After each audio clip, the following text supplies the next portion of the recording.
Sige, laro tayo ulit. Medyo baka ang problema natin is ano guys, yung stamina natin ay minus 10 tayo. Yan, Malaysia, kalaban natin.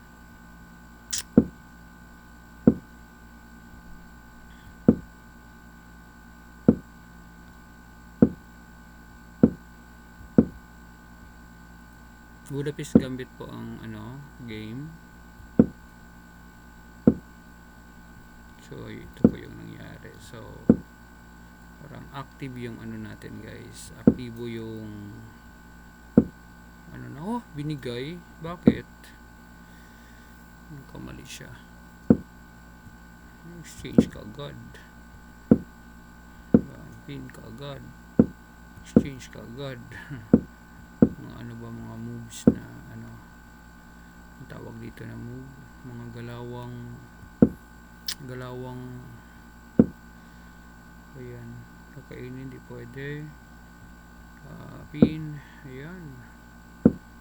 So ang nangyari is pwede na tayo dito para tayo dito, may pin tayo dyan. Ayan guys, na threat natin yung bishop, yung queen. Panalo na to guys.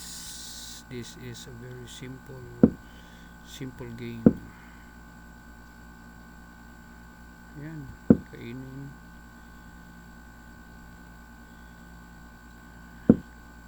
Tapos kakainin. Ayun, may babalik lang, no? Ayun. So ano ba ito guys, dito na ba? Ano muna tayo, push on tayo dyan. Okay, may check siya dito guys. So banda, anong gagawin natin? Ito lang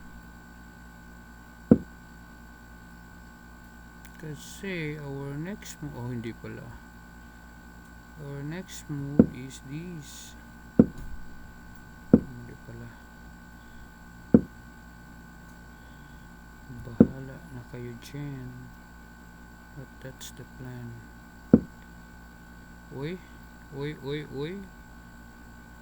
So pwede siya kainin tapos check, diba? Kainin, simple lang, diba? Check,